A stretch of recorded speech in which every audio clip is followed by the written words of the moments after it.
Halo semuanya, balik lagi dengan saya. Hari ini, saya menemukan sebuah cerita yang sangat menarik. Sampai-sampai, saya nggak sabar buat ceritain langsung ke kalian. Kisah ini punya semuanya.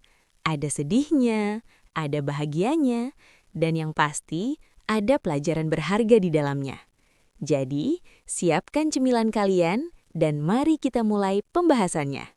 Sebelum kita masuk ke ceritanya, aku ajak kalian absen dulu dong. Yuk dukung channel ini dengan cara tekan tombol like dan subscribe sekarang juga. Terus ramaikan kolom komentar di bawah ya. Tulis nama, asal kota, dan ketik hadir. Aku pengen tahu nih, sahabat paling jauh dari kota mana aja? Hari itu seharusnya menjadi hari yang biasa bagi seorang asisten manajer sepertiku. Aku datang pukul 8 pagi dengan langkah terburu-buru, siap menghadapi tumpukan laporan bulanan yang sudah menanti di meja. Namun, langkahku terhenti saat melihat sebuah kotak kecil berwarna biru Tiffany tergeletak manis di atas tumpukan dokumen kerjaku. Tanpa kartu ucapan, hanya sebuah pita putih yang diikat dengan simpul sempurna. Wah, Maya, dari siapa tuh? Mewah banget bungkusnya. Celetuk Ririn, rekan kubikel sebelahku yang terkenal memiliki radar gosip paling tajam di kantor. Aku hanya tersenyum canggung sambil membuka kotak itu dengan tangan sedikit gemetar. Di dalamnya, sebuah gelang emas putih bertatahkan berlian kecil berkilau indah tertimpa lampu neon kantor. Jantungku berdegup kencang. Ini bukan hadiah dari seorang teman biasa. Sebagai orang yang berkecimpung di manajemen, aku tahu nilai gelang ini mungkin setara dengan 3 kali gajiku. Selamat ulang tahun, Maya. Semoga kau suka kadonya. Suara berat dan berwibawa itu membuatku tersentak. Pak Adrian, CEO perusahaan ini sekaligus bos langsungku, berdiri di ambang pintu ruangannya. Ia mengenakan setelan jas abu-abu yang pas di tubuhnya yang tegap. Senyumnya tipis, namun matanya menatapku dengan intensitas yang membuatku mendadak merasa telanjang. Pak, ini terlalu mahal. Saya tidak bisa menerimanya, ujarku sambil mencoba menyodorkan kotak itu kembali dengan raut wajah panik. Adrian melangkah mendekat, mengabaikan bisikan-bisikan yang mulai menjalar di antara meja rekan kerja lainnya. Ia meletakkan tangannya di atas mejaku, mencondongkan tubuhnya hingga aroma parfum sandalwood yang maskulin memenuhi indera penciumanku. Itu apresiasi untuk asisten terbaikku. Jangan dipikirkan harganya. Pakai saja, itu akan terlihat sangat cantik di pergelangan tanganmu. Bisiknya sangat pelan, cukup dekat hingga deru napasnya menyentuh telingaku. Lalu ia berbalik masuk ke ruangannya tanpa menunggu jawaban. Ririn segera menghampiriku dengan wajah pucat. Mai, hati-hati. Istri Pak Adrian itu, Bu Shinta, dia tipe wanita yang bisa memakan orang hidup-hidup kalau miliknya disentuh sedikit saja. Kamu tahu kan, dia pemilik saham terbesar di sini. Aku menelan ludah dengan susah payah. Aku tahu siapa Bu Shinta, wanita sosialita elegan yang kabarnya memiliki mata dan telinga di setiap sudut kantor ini. Siang harinya, saat aku baru saja hendak makan siang, sebuah pesan masuk ke ponselku dari nomor yang tidak kukenal. Nomor tidak dikenal. Gelangnya bagus, sangat cocok untuk pergelangan tangan yang akan segera terikat masalah. Selamat ulang tahun, calon penghancur rumah tangga orang. Darahku mendidih sekaligus membeku seketika. Aku menatap ke arah ruangan kaca Adrian. Di sana ia sedang berbicara di telepon sambil tersenyum ke arahku dari balik meja kerjanya. Di detik itu, aku menyadari satu hal yang mengerikan. Hadiah ini bukanlah sebuah berkat, melainkan umpan dalam sebuah permainan gelap yang baru saja dimulai. Dan aku adalah pion yang tidak sadar sedang didorong masuk ke tengah medan perang. Seminggu berlalu, dan gelang berlian itu tetap tersimpan di laci terdalam mejaku. Namun, Pak Adrian tidak membiarkanku melupakannya begitu saja. Strateginya mulai bergeser. Ia tidak lagi bicara di depan orang banyak. Ia memilih waktu-waktu di mana kantor mulai sepi. Maya, bisa bantu saya sebentar? Ada draft kontrak yang harus diselesaikan malam ini. Suaranya lewat interkom terdengar sangat tenang. Namun aku tahu itu bukan sekedar permintaan kerja.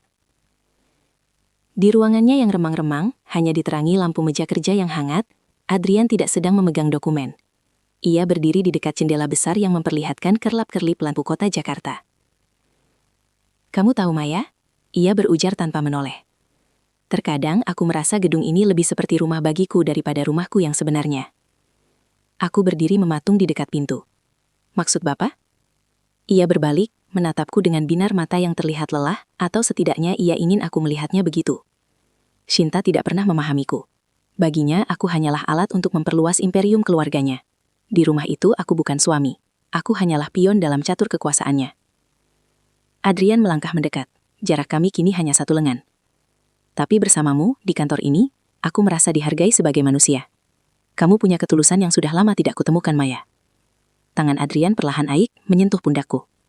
Aku seharusnya menghindar. Logikaku berteriak bahwa ini adalah jebakan klasik pria yang sudah beristri. Namun ada semacam sihir dalam suaranya, sebuah pengakuan yang membuatku merasa terpilih. Jangan panggil aku Bapak jika kita sedang berdua saja, bisiknya. Panggil Adrian. Ini salah, Pak. Maksudku, Adrian. Suaraku bergetar. Yang salah adalah membiarkan 2 orang yang saling memahami tetap merasa kesepian. Ia membelai rambutku, lalu jarinya turun ke pergelangan tanganku yang kosong. Kenapa gelangnya tidak dipakai? Apa kau takut pada Shinta? Saya hanya tidak ingin ada masalah, jawabku jujur. Adrian terkekeh pelan, tawa yang terdengar sangat berkuasa.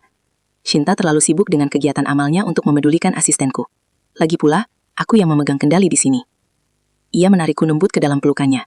Untuk sesaat, aku membiarkan diriku terbuai oleh aroma parfumnya dan rasa aman yang semu. Aku merasa seolah-olah aku adalah pahlawan wanita yang sedang menyelamatkan seorang pria dari pernikahan yang dingin. Namun, saat kepalaku sesandar di bahunya, mataku tak sengaja melirik ke arah celah tirai yang sedikit terbuka. Di gedung seberang, aku melihat kilatan cahaya kecil, seperti pantulan lensa kamera yang tertimpa lampu jalan. Aku tersentak mundur, namun Adrian menahanku. Ada apa? Tidak ada apa-apa. Jawabku panik. Aku tidak tahu bahwa saat itu, foto kami yang sedang berpelukan sudah terkirim ke sebuah tablet mewah di atas meja rias seorang wanita. Bu Shinta duduk di sana, memoles lipstik merahnya sambil tersenyum menatap layar. Makan umpannya gadis manis, gumam Shinta pelan. Jadilah hadiah ulang tahun terbaik yang pernah kuberikan untuk suamiku. Sabtu pagi yang seharusnya tenang berubah menjadi badai kegelisahan saat sebuah pesan dari Adrian masuk ke ponselku. Adrian, maaf mengganggu akhir pekanmu, Maya. Ada dokumen legalitas proyek Sudirman yang tertinggal di ruang kerjaku di rumah. Aku butuh dokumen itu sekarang untuk rapat virtual mendadak. Bisa tolong antarkan? Aku akan kirimkan lokasi rumahku. Jantungku mencelos. Datang ke rumah pribadinya adalah batasan yang selama ini mati-matian ku coba untuk tidak kulampaui. Tapi sebagai asisten, menolak perintah bos adalah bunuh diri karir. Dengan tangan dingin, aku memacu mobilku menuju kawasan elit di Jakarta Selatan. Rumah itu adalah sebuah istana minimalis yang angkuh. Pagar besi hitam yang tinggi terbuka secara otomatis setelah aku menyebutkan namaku pada interkom. Aku turun dari mobil, membawa map coklat dengan langkah ragu. Pintu besar berbahan kayu jati terbuka sebelum aku sempat mengetuk. Namun bukan Adrian yang berdiri di sana. Selamat siang, kamu pasti Maya kan? Wanita itu jauh lebih cantik daripada di foto-foto majalah sosialita. Bu Shinta berdiri dengan gaun sutra berwarna beige yang jatuh sempurna di tubuhnya. Rambutnya disanggul rapi, dan senyum itu begitu ramah, namun ada sesuatu di matanya yang membuatku merasa seperti mangsa di depan ular sanca. Iya Bu, saya asisten Pak Adrian. Saya diminta mengantarkan dokumen ini. Ujarku sambil menunduk, tak berani menatap matanya. Ah, Adrian sedang di ruang kerjanya di atas. Masuklah dulu. Shinta melangkah mundur, memberiku jalan. Kebetulan sekali, kami baru saja mau memulai makan siang, kamu harus bergabung. Terima kasih Bu, tapi saya harus segera pergi. Aku tidak suka ditolak, Maya. Potong Shinta. Suaranya masih lembut, tapi nadanya sekeras baja. Ayo, jangan sungkan. Kita perlu mengobrol, bukan? Sebagai sesama wanita yang mengurus Adrian. Aku membeku. Kalimat terakhirnya mengandung makna ganda yang mengerikan. Di ruang makan yang luas dengan meja marmer panjang, Adrian sudah duduk di sana. Wajahnya tampak pucat saat melihatku masuk bersama istrinya. Ia berdiri dengan kikuk. Maya, kamu sudah datang. Adrian mencoba mengatur suaranya agar terdengar profesional, namun ia tidak bisa menyembunyikan kegugupannya. Duduklah Maya. Shinta menarikan kursi untukku, tepat di hadapan Adrian. Adrian sering bercerita betapa efisiennya kamu bekerja. Dia bilang kamu sangat perhatian pada detail. Makan siang itu adalah siksaan paling lambat dalam hidupku. Shinta menuangkan anggur ke gelasku dengan tangannya sendiri. Gelang pemberian Adrian di pergelangan tanganku, yang bodohnya ku pakai karena terburu-buru tadi pagi, berkilap tertimpa lampu gantung kristal. Mata Shinta tertuju pada gelang itu. Gelang yang indah, Maya. Sangat mirip dengan desain yang pernah kulihat di katalog perhiasan langka bulan lalu. Adrian, bukankah kamu yang membelinya? Adrian tersedak minumannya. Aku tidak ingat, sayang. Oh, tentu saja kamu lupa. Shinta tertawa renyah, namun matanya tetap dingin menatapku. Maya, suamiku ini memang pelupa. Dia sering memberikan hadiah pada orang tanpa tahu bahwa setiap hadiah selalu memiliki harga yang harus dibayar.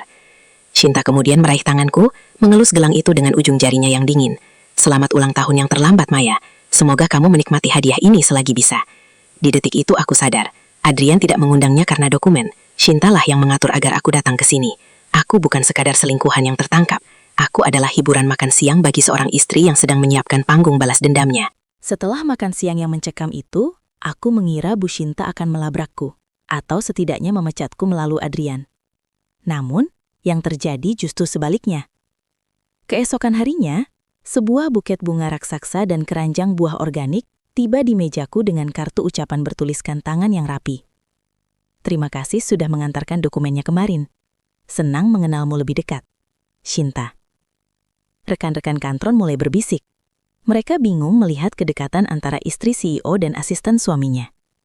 Bahkan, Ririn menatapku dengan tatapan yang sulit diartikan. Mai, dia itu licin. Lebih licin dari minyak, bisik Ririn saat kami di pantry. Hati-hati. Biasanya kalau Shinta mulai baik, itu artinya dia sedang menyiapkan liang kubur. Aku tidak sempat merenungkan peringatan Ririn, karena ponselku bergetar. Shinta mengundangku untuk menemaninya belanja di sebuah butik eksklusif sore ini. Aku mencoba mencari alasan, tapi Adrian justru mengirim pesan. Ikuti saja kemauannya, Maya. Jangan buat dia curiga. Aku akan mengganti semua waktumu. Di butik itu, Shinta memperlakukanku seperti seorang adik. Ia memilihkanku gaun-gaun mahal, memaksaku mencobanya. Dan tanpa bertanya, ia membayar semuanya. Bu, ini terlalu banyak. Saya tidak bisa. Panggil saja Kak Shinta kalau di luar kantor. Ia memotong sambil merapikan kerah bajiku di depan cermin besar. Matanya menatap bayanganku. Kamu tahu, Maya? Menjadi istri pria seperti Adrian itu sepi. Dia terlalu sibuk dengan dunianya. Aku butuh teman yang jujur seperti kamu.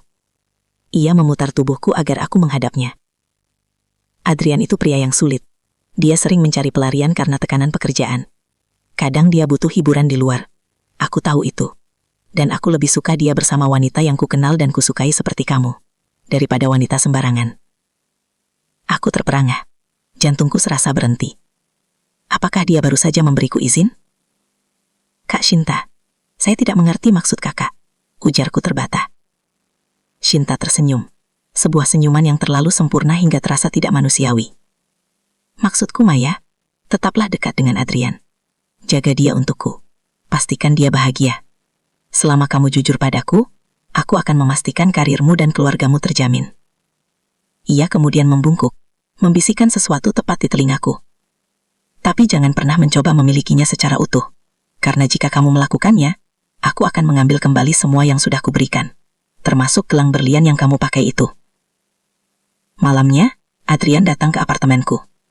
Ia tampak lega saat tahu Shinta bersikap baik. Kami menghabiskan malam bersama. Namun, aku tidak bisa berhenti memikirkan tatapan Shinta di cermin tadi sore. Saat Adrian tertidur pulas di sampingku, ponselnya yang tergeletak di nakas menyala. Sebuah pesan masuk dari Shinta. Aku memberanikan diri membacanya dari layar kunci. Shinta. Dia sudah di apartemenmu kan? Bagus. Biarkan dia di sana. Aku baru saja mengirimkan file hadiah yang kedua ke emailmu. Selamat bekerja, Maya. Aku segera membuka email di ponselku. Jantungku seakan copot saat melihat judul pesan itu. Laporan keuangan rahasia PT Adrian Imperium. Bukti penggelapan pajak. Shinta tidak sedang memberiku izin untuk berselingkuh. Dia sedang menjadikanku kaki tangan untuk mengumpulkan bukti kejahatan suaminya sendiri. Aku bukan lagi sekedar selingkuhan. Aku adalah pion dalam sebuah pengkhianatan yang jauh lebih besar dari sekedar urusan ranjang. Senin pagi di kantor terasa berbeda. Adrian memanggilku ke ruangannya dengan wajah yang tampak lebih cerah dari biasanya.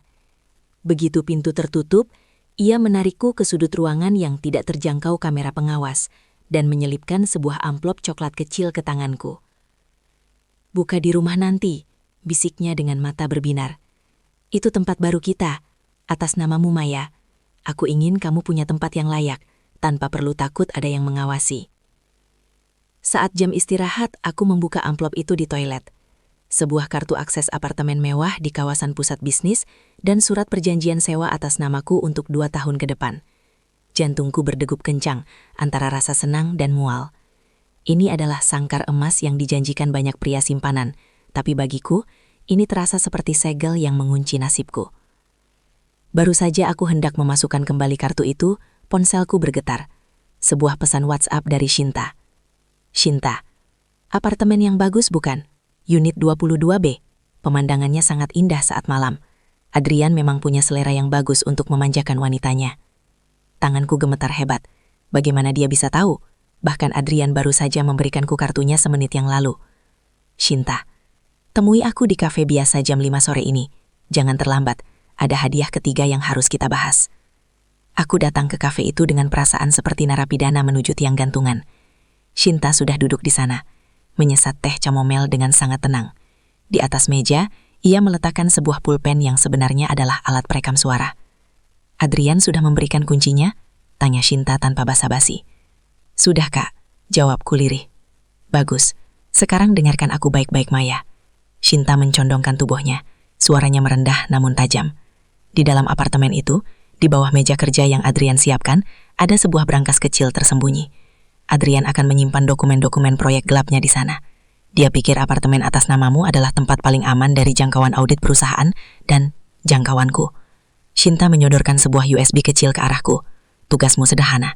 Setiap kali dia membawa dokumen atau laptop ke sana, salin semuanya ke dalam ini. Berikan padaku setiap akhir pekan. Kak, ini pengkhianatan. Aku tidak bisa melakukannya pada Adrian. Aku mencoba melawan, meski suaraku mencicit. Shinta tertawa, tawa yang membuat bulu kuduku berdiri. Pengkhianatan? Maya, dia sedang menggunakan namamu untuk menutupi penggelapan pajak miliaran rupiah.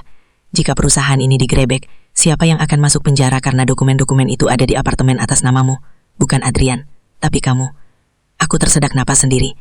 Kenyataan itu menghantamku seperti godam. Aku sedang menyelamatkanmu, gadis bodoh. Lanjut Shinta sambil mengelus jemariku yang dingin. Bantu aku menjatuhkannya, dan aku akan memastikan namamu bersih dari semua catatan hukum. Tapi jika kamu memilih setia padanya, bersiaplah membusuk di balik jeruji besi saat aku mengirimkan bukti-bukti itu ke polisi. Malam itu, aku berdiri di tengah apartemen mewah baruku. Ruangannya sangat indah, namun aku merasa seperti sedang berdiri di dalam sel penjara yang sangat mahal. Adrian datang membawakan makan malam. Ia memelukku dari belakang sambil menatap lampu kota. Kamu suka tempat ini, sayang? Tanyanya lembut. Aku hanya bisa mengangguk kaku, sementara di kantong rokku, USB dari Shinta terasa seberat beban seluruh dunia. Aku berada di antara dua predator, pria yang mencintaiku dengan cara menjadikanku tameng hukum, dan wanita yang membantuku dengan cara menjadikanku mata-mata. Ketegangan di apartemen unit 22B itu kian menyesakan.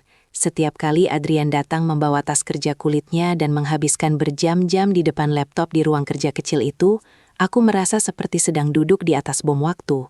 Aku seringkali hanya berdiri di balik pintu, menggenggam USB dari Shinta di telapak tanganku yang berkeringat, menunggu saat yang tepat untuk beraksi.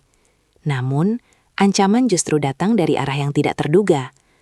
Suatu sore, saat aku sedang bersiap meninggalkan kantor, sebuah amplop coklat tanpa nama terselip di wiper mobilku. Aku membukanya di dalam kabin yang panas. Isinya membuat jantungku nais berhenti. Foto-foto saat aku dan Adrian masuk ke apartemen, foto saat aku bertemu Shinta di kafe, dan sebuah pesan singkat yang diketik rapi. Pion yang bermain di dua kaki akan patah di tengah. Berikan salinan data Adrian kepadaku, atau rahasiamu dengan Shinta akan sampai ke telinga Adrian malam ini juga. X. Tanganku gemetar. Siapa X? Apakah ada orang ketiga yang mengintai perang dingin ini? Apakah ini orang suruhan Shinta untuk mengujiku, atau musuh bisnis Adrian yang lain? Malam itu, Adrian datang ke apartemen dengan wajah tegang. Ia tidak memelukku seperti biasanya. Ia langsung menuju brankas di bawah meja kerja, memasukkan beberapa berkas, lalu menguncinya dengan kode digital yang baru. Ada masalah di kantor, Adrian? Tanyaku, mencoba terdengar tenang sembari menuangkan segelas whisky untuknya. Hanya masalah kecil dengan dewan direksi. Jawabnya pendek, matanya menatapku dengan tatapan yang sulit dibaca. Maya, kamu tidak pernah bicara dengan siapapun tentang tempat ini kan? Terutama dengan Shinta? Tentu tidak, bohongku, meski nuraniku berteriak. Kenapa bertanya begitu? Tadi pagi Shinta bertanya kenapa pengeluaran perusahaan untuk biaya sewa kantor satelit membengkak. Dia seolah tahu aku menyembunyikan sesuatu. Adrian mendekat, memegang daguku. Ingat Maya, hanya kamu yang bisa aku percayai di dunia yang kotor ini. Kalimat itu terasa seperti sembilu. Di saat dia menyatakan kepercayaannya, aku sedang merencanakan kejatuhannya. Namun peringatan dari X terus menghantuiku. Jika Adrian tahu aku bekerja sama dengan istrinya, aku tamat. Jika Shinta tahu aku diancam pihak lain, dia mungkin akan menganggapku sudah tidak berguna. Saat Adrian tertidur karena pengaruh whisky dan kelelahan, ponselku bergetar lagi. Sebuah notifikasi pesan dari nomor tidak dikenal. Pesan, aku tahu kamu sedang melihatnya tidur. Brankas itu, kodenya adalah 1506. Tanggal ulang tahun pernikahan mereka yang dia lupakan. Cepat ambil datanya sebelum aku yang bertindak. Aku menatap ponselku dengan ngeri. Orang ini tahu segalanya, bahkan kode brankas yang bahkan aku sendiri tidak tahu. Aku melangkah perlahan menuju ruang kerja. Lututku lemas. Aku memasukkan kode 1506. Klik. Pintu brankas terbuka. Di dalamnya terdapat sebuah buku besar hitam dan beberapa hard drive eksternal. Aku mengeluarkan USB dari Shinta, lalu teringat ancaman X. Aku terjepit di antara dua jurang. Tiba-tiba lampu ruangan menyala. Maya, sedang apa kamu di sana? Suara Adrian yang serak terdengar dari ambang pintu. Aku membeku. Tanganku masih berada di dalam brankas. Dan di tangan kiriku, USB dari Shinta terlihat sangat jelas di bawah cahaya lampu. Jantungku terasa berhenti berdetak. Oksigen di ruangan itu seolah tersedot habis saat aku berbalik perlahan, menatap Adrian yang berdiri dengan mata menyipit. Tangan kiriku refleks menyembunyikan USB ke dalam saku daster, sementara tangan kananku masih memegang pintu brankas yang terbuka. Aku hanya ingin memastikan pintu ini tertutup rapat, Adrian. Suaraku bergetar parah. Tadi aku melihatnya sedikit renggang. Aku takut ada dokumen penting yang jatuh. Adrian melangkah mendekat. Langkah kakinya terdengar seperti dentang lonceng kematian. Ia menatap brankas, lalu menatapku. Ketegangan menggantung di udara selama beberapa detik yang terasa seperti keabadian. Tiba-tiba, ia menghela napas panjang dan memijat pelipisnya. Maafkan aku, Maya. Aku terlalu paranoid. Akhir-akhir ini Shinta benar-benar menekanku. Aku jadi tidak bisa membedakan mana kawan dan mana lawan. Ia menutup pintu brankas itu dengan kasar dan menarikku ke dalam pelukannya. Aku bisa merasakan detak jantungnya yang cepat. Hanya kamu yang aku punya, Maya. Jangan pernah mengkhianatiku. Aku mengangguk kaku di dadanya, merasa seperti Yudas yang sedang mencium pipi sasarannya. Keesokan harinya, Shinta memanggilku lagi. Kali ini bukan di kafe, melainkan di sebuah galeri seni miliknya yang sedang tutup untuk publik. Ia berdiri di depan sebuah lukisan abstrak berwarna merah darah, tampak sangat anggun sekaligus mengancam. Kamu hampir tertangkap semalang, bukan? Tanyanya tanpa menoleh. Aku tersentak. Bagaimana kakak tahu? Shinta berbalik. Senyumnya tidak lagi ramah. Senyum itu dingin dan tajam. Aku punya mata di mana-mana, Maya, termasuk di apartemen itu. Kamu pikir aku akan membiarkan suamiku bersama wanita lain tanpa pengawasan? Ia berjalan mendekat. Setiap langkah sepatunya bergema di ruangan yang sunyi. Lupakan soal pajak. Itu hanya umpan kecil untuk membuatmu merasa heroik. Aku butuh sesuatu yang lebih besar. Shinta mengeluarkan sebuah map dari balik meja kerjanya. Adrian tidak hanya menggelapkan pajak. Dia menggunakan perusahaan ini untuk mencuci uang milik kartel hitam di luar negeri. Dan tebak siapa yang menandatangani berkas transfernya sebagai saksi mata dan penerima kuasa. Ia menyodorkan sebuah dokumen. Mataku membelalak. Di sana tertera tanda tanganku. Tanda tangan yang sangat mirip dengan milikku. Namun aku tidak pernah melasa menandatanganinya. Adrian yang memalsukannya, Maya. Dia sudah menyiapkanmu sebagai tumbal sejak hari pertama dia memberimu gelang itu. Jika kasus ini meledak, dia akan kabur ke luar negeri. Dan kamu yang akan diseret ke Nusa Kambangan. Aku terduduk lemas di kursi. Dunia seolah berputar. Adrian yang selama ini kupikir mencintaiku, ternyata telah merencanakan kehancuranku sejak awal. Jadi, apa rencana kakak yang sebenarnya? Tanyaku dengan suara serak. Malam perayaan ulang tahun perusahaan minggu depan. Shinta membungkuk. Wajahnya hanya beberapa senti dari wajahku. Adrian akan memberikan pidato kemenangan. Aku ingin kamu yang memutar video presentasinya.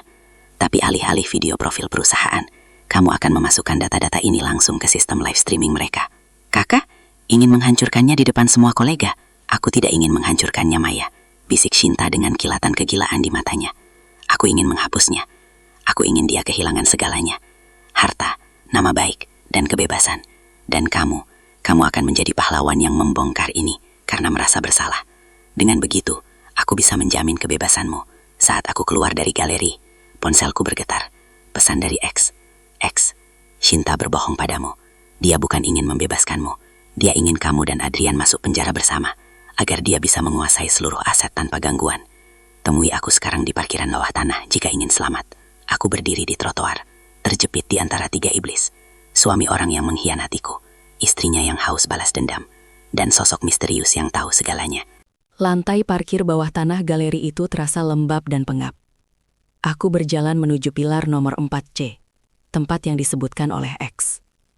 Jantungku berdentum keras. Setiap langkah kakiku bergema seperti detak jarum jam menuju ledakan.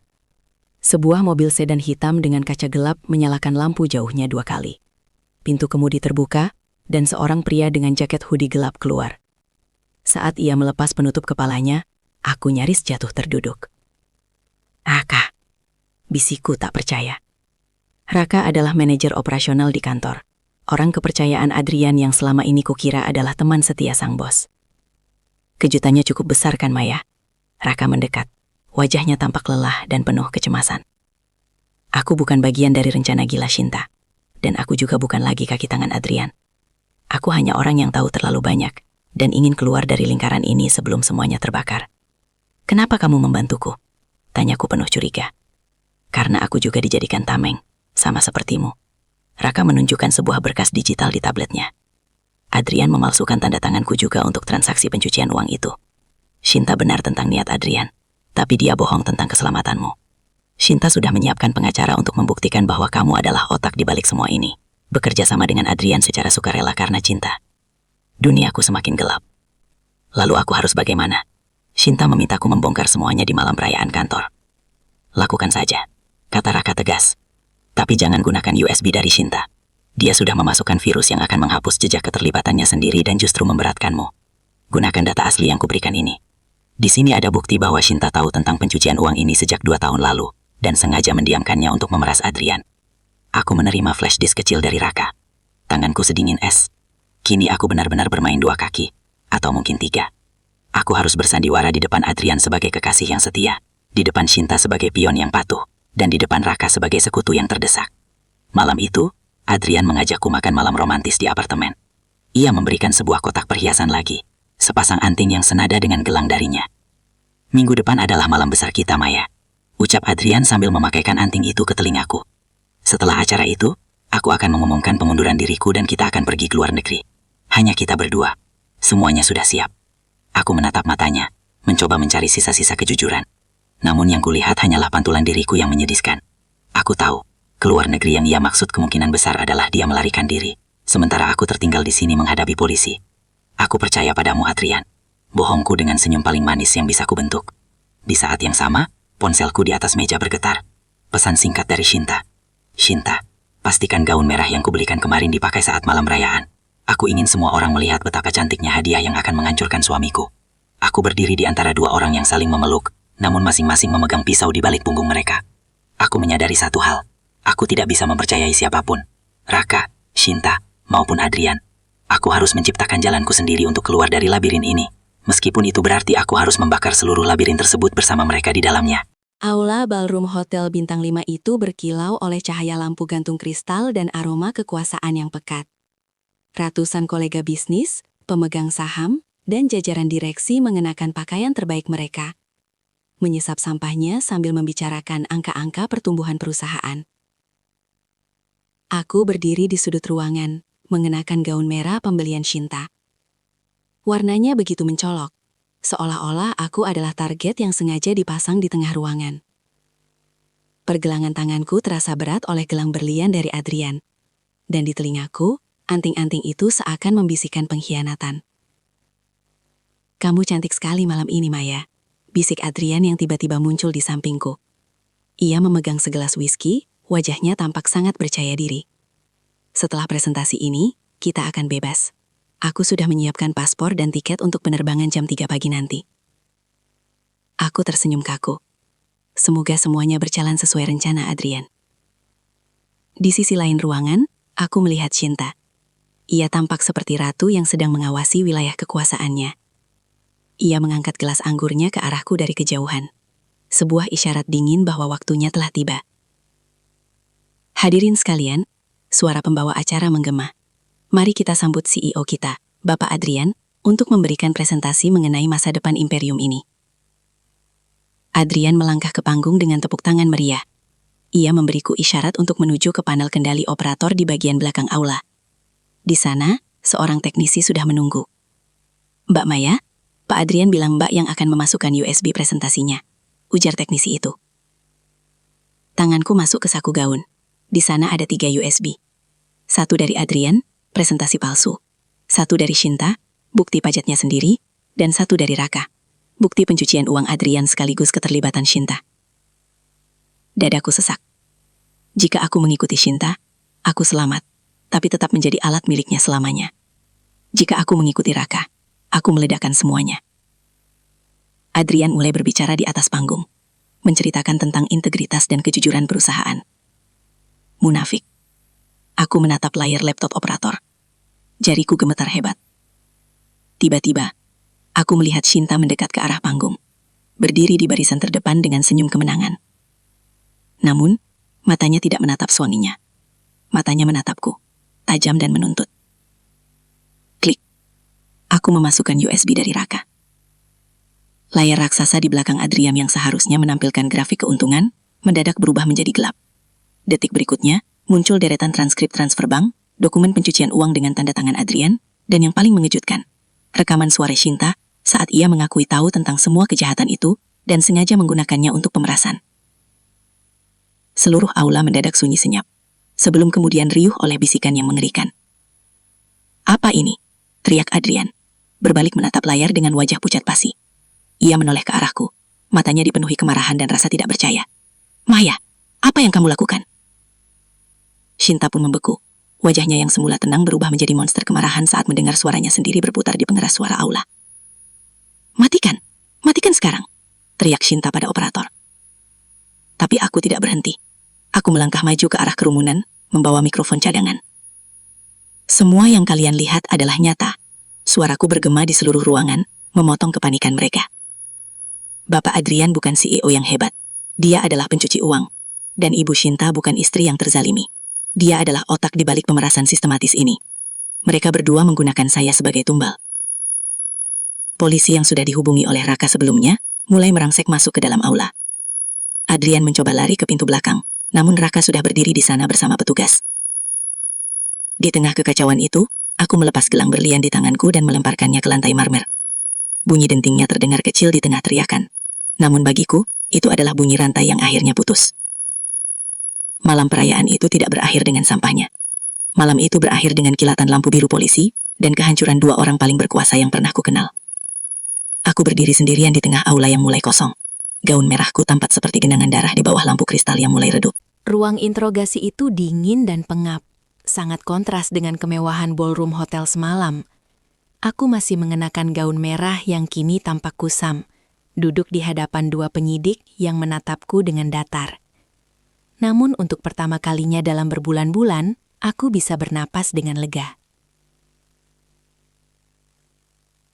Anda menyadari bahwa dengan menyerahkan bukti-bukti ini, Anda juga mengakui keterlibatan Anda dalam beberapa dokumen yang Anda dandatangani? Tanya penyidik senior itu. Saya menyadarinya. Jawabku tenang.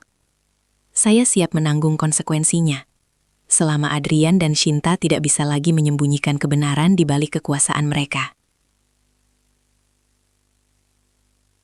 Berkat bantuan Raka dan pengacara yang sudah disiapkan sebagai bagian dari kesepakatan pembuka tabir, aku tidak ditahan. Aku berstatus sebagai saksi pelaku yang bekerja sama. Justice Collaborator. Bukti rekaman suara yang menunjukkan ancaman Shinta dan pemalsuan tanda tangan oleh Adrian menjadi kunci yang membebaskanku dari jeratan hukum yang lebih berat. Saat aku keluar dari kantor polisi 2 hari kemudian, Fajar baru saja menyingsing. Di lobi, aku bertemu dengan Shinta. Dia tidak lagi tampak seperti ratu. Rambutnya berantakan, wajahnya pucat tanpa riasan, dan tangannya terborgol saat ia digiring menuju mobil tahanan.